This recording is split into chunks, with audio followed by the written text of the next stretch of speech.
السلام علیکم، آپ دیکھ رہے ہیں مبشر لقمان چینل. میرا نام مبشر لقمان ہے اور آپ کو بتاؤں اہم خبر کہ سوئٹزرلینڈ میں خفیہ آپریشن کن دو رہنماؤں کو نشانہ بنانے کا پلان تھا. ٹرمپ پاکستان پہ فریختہ کیوں ہے، یہ سوال لوگ پوچھتے ہیں، اور اسرائیلی وزیر کے الزامات نے تہلکہ مچا دیا. آپ دیکھ رہے ہیں مبشر لقمان چینل. میرا نام مبشر لقمان ہے.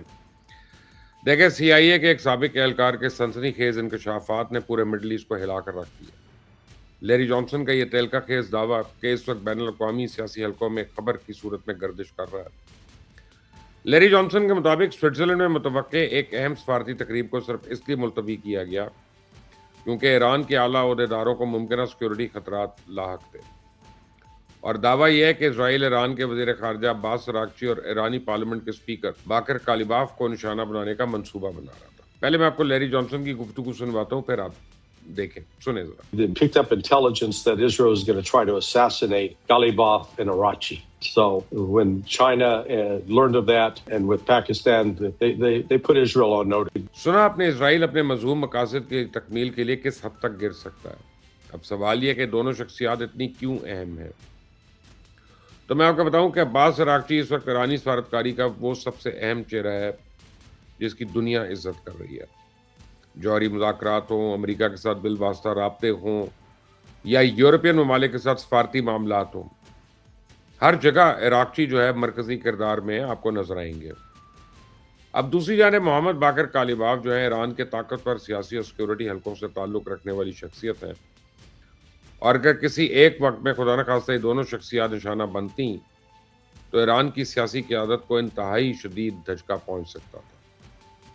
تو یہ دعویٰ سامنے آنے کے بعد اب ہر کوئی یہ پوچھ رہا ہے کیا یہ معاہدے کی تقریب واقعی اس وجہ سے ملتوی ہوئی ہے، اور اس دعوے سے متعلق سرکاری سطح پہ تو ابھی تک ایسی کوئی تصدیق سامنے نہیں آئی. نہ سوئس حکام نے، نہ ایرانی حکام نے، نہ ٹرمپ انتظامیہ نے، نہ ہی اسرائیل نے اس حوالے سے کوئی باضابطہ بیان تو نہیں جاری کیا.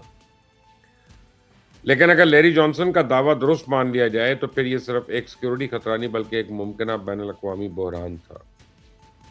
ایک لمحے کے لیے آپ سوچیں، اگر ایسا ہو جاتا تو کیا ہوتا. سوئٹزرلینڈ جیسے غیر جانبدار ملک میں ایک بین الاقوامی سفارتی تقریب کے دوران ایران کے دو اعلیٰ ترین عہدیداروں پر حملے کا تصور کوئی نہیں کر سکتا. خدا نخواستہ اگر ایسا ہو جاتا تو اس کے نتائج صرف اسرائیل اور ایران تک تو محدود نہ رہتے. واشنگٹن، برسلز، بیجنگ، پورا مشرق وسطیٰ اور یعنی بہت سے ممالک اس بحران کی لپیٹ میں آ سکتے تھے. تو اس ممکنہ طور پہ اسے اعلان جنگ تصور کرتا ایران تو اور پھر خطے میں کشیدگی ایک نئے مرحلے میں داخل ہو جاتی. تو اگر آپ سوچ رہے ہیں کہ اسرائیل پہ شک کیوں کیا جا رہا ہے تو میں آپ کو بتاؤں کہ اسرائیل کی تاریخ ایسے لاتعداد آپریشن سے بھری پڑی ہے. ماضی میں اسرائیل اپنے دشمن سمجھے جانے والے افراد کے خلاف بیرون ملک خفیہ کارروائیوں کے الزامات کا سامنا کرتا رہا، اور اسی تاریخی پس منظر کی وجہ سے جب بھی کسی ایرانی شخصیت کو خطرہ لاحق ہونے کی خبر سامنے آتی ہے تو نگاہیں فوری طور پہ اسرائیل کی طرف جاتی. تو اب اگر لیری جانسن نے اپنے دعوے کے حق میں کوئی ٹھوس ثبوت تو نہیں دیا، لیکن میں آپ کو بتاؤں کہ اصل کہانی شاید اس سے بھی بڑی ہے. بین الاقوامی تجزیہ کاروں کا خیال ہے کہ اگر واقعی کسی ممکنہ خطرے کے باعث تقریب ملتوی ہوئی ہے تو اس کا مطلب ہے کہ پس پردہ سفارتی سرگرمیاں پہلے سے کہیں زیادہ حساس مرحلے میں داخل ہو چکی ہیں. اسے سوال صرف یہ نہیں ہے کہ کون کس کو نشانہ بنانا چاہتا ہے، بلکہ اصل سوال یہ کہ ایسے کون سا معاہدہ یا سمجھوتا زیر غور تھا جس کے لیے اتنی غیر معمولی سیکیورٹی تشویش پیدا ہو گئی. تو پریزیڈنٹ ٹرمپ تو آئے روز وزیر اعظم شہباز شریف اور فیلڈ مارشل عاصم منیر کی تعریفیں کر رہے ہیں.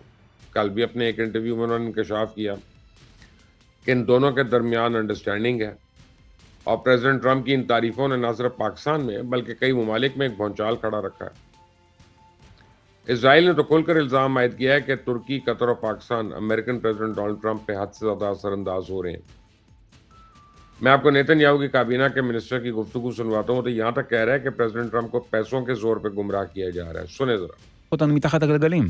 יפה, אז כאן אני חוזר ל-back to square one, ולמה שבאמת מטריד אותי, ולציר הזה, הציר בעיניי, מה שטראמפ הולך שבי אחריו, זה אחרי ההשפעה המאוד חזקה. اب سوال یہ ہے کہ واقعی پاکستان، ترکی اور قطر امریکی پریزیڈنٹ ڈونلڈ ٹرمپ کی پالیسیز پر اثر انداز ہو رہے ہیں؟ اور سب سے بڑا سوال یہ ہے کہ آخر وہ کیا وجہ ہے کہ ایک اسرائیلی وزیر کو کھلے عام اس شک کا اظہار کرنا پڑ رہا ہے کہ امریکن پریزیڈنٹ کو پیسے دے کے متاثر کیا جا رہا ہے۔ تو میں آپ کو بتاؤں کہ مشرق وسطیٰ میں جس تیزی کے ساتھ طاقت کا توازن تبدیل ہو رہا ہے، اس تبدیلی نے اسرائیلی قیادت کا دماغ الٹ دیا۔ غازہ کی جنگ، ایران کے ساتھ کشیدگی، خلیجی ممالک کی نئی حکمت عملی اور امریکہ کی بدلتی ترجیحات نے اسرائیل کو خوفزدہ کر دیا۔ اگرچہ اسرائیلی وزیر نے اپنے الزام کے حق میں کوئی واضح ثبوت نہیں پیش کیا، لیکن ان کے الفاظ نے عالمی سطح پہ ایک نئی سیاسی بحث چھیڑ دی ہے۔ تو میرے لیے سب سے اہم بات یہ کہ اسے پاکستان کا نام کیوں لیا گیا۔ تو پاکستان اور اسرائیل کے درمیان سفارتی تعلقات موجود نہیں، لیکن گزشتہ چند برسوں میں پاکستان مشرق وسطیٰ کے معاملات خصوصاً ایران اور خلیجی ممالک کے درمیان رابطوں میں ایک اہم کردار ادا کرتا دکھائی دے رہا ہے۔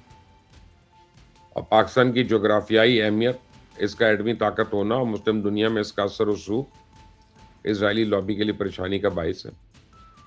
اسی جب بھی خطے میں نئی سفارتی سب بندیاں ہوتی ہیں تو پاکستان کا نام بحث کا حصہ بن جاتا ہے۔ اب دیکھتے ہی ہیں کہ ترکی اور قطر کیوں نشانے پہ ہیں۔ تو یاد ہوگا آپ کو کہ ترکی اور قطر طویل عرصے سے فلسطینی کاز کی حمایت کرتے چلے آ رہے ہیں۔ دونوں ممالک نے غزہ جنگ کے دوران اسرائیلی پالیسیز کی سخت تنقید کی۔ تو حماس کی پوری لیڈرشپ دوحہ میں مقیم ہے، جبکہ قطر کئی مرتبہ امریکہ، حماس اور دیگر فریقین کے درمیان ثالثی کا کردار بھی ادا کر چکا ہے۔ تو ترک صدر اردوغان بھی کھل کر اسرائیل کے خلاف بیانات دیتے رہتے ہیں۔ نیتن یاہو اور ان کی کابینہ کا خیال ہے کہ ان ممالک کا واشنگٹن میں اثر رسوخ پڑ رہا ہے۔ اسرائیل کے لیے اصل مسئلہ شاید یہ نہیں ہے کہ پاکستان، ترکی یا قطر امریکہ پہ اثر انداز ہو رہے ہیں، بلکہ نیتن یاہو کی اصل پریشانی یہ ہے کہ اسے محسوس ہو رہا ہے کہ واشنگٹن اب ہر معاملے میں پہلے کی طرح اس کی غیر مشروط حمایت نہیں کر رہا۔ تو امریکہ اس خطے میں نئی سفارتی راہیں تلاش کر رہا ہے، اور ٹرمپ انتظامیہ نے پاکستان کے ذریعے ایران کے ساتھ سمجھوتی کوشش کی جو کامیاب رہی۔ اب امریکہ اگر غزہ کے معاملے میں دباؤ بڑھاتا ہے تو اسرائیلی قیادت میں بے چینی پیدا ہونا فطری بات ہے، اور آج یہ ظاہر بھی ہو رہی ہے۔ تو جہاں تک الزام کی بات ہے کہ صدر ٹرمپ کو پیسے کھلائے جا رہے ہیں، تو میں آپ کو بتاؤں کہ نیتن یاہو کے منسٹر نے اپنے اس دعوے کے حق میں کوئی ثبوت تو پیش نہیں کیا۔ بین الاقوامی سیاست میں ایسے الزامات اکثر سیاسی دباؤ بڑھانے یا عوامی رائے کو متاثر کرنے کے لیے استعمال ہوتے ہیں۔ اس لیے صحافتی اصول بھی یہی کہتے ہیں کہ جب تک ٹھوس شواہد سامنے نہ آئے، ایسے دعوے کو محض الزام یا سیاسی بیان ہی سمجھا جائے۔ اور اسرائیلی لابی کا تو یہ پرانا طریقہ واردات ہے کہ اپنے مخالف پہ کوئی بھی بھونڈا سے الزام عائد کر دو، پھر اسے بلیک میل کرو، پھر اسے اپنی مرضی کے فیصلے کراؤ۔ لیکن میں آپ کو بتاؤں کہ ایرانی جنگ کے بعد دنیا واقعی ایک نئے سفارتی دور میں داخل ہو چکی ہے۔